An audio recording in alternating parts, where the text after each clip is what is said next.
శిలలాంటి నాకు జీవాన్ని పోసి కలలాంటి బ్రతుకు కళతోటి నింపి వలపన్న తీపి తొలిసారి చూపి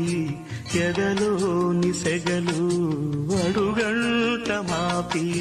తులివెచ్చనైనా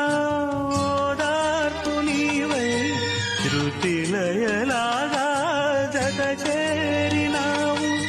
చూలేని నన్ను హింసలేను నా వేదనంతా నివేదించలేను అమరం అఖిలం మన ప్రేమ ప్రియతమా నా హృదయమా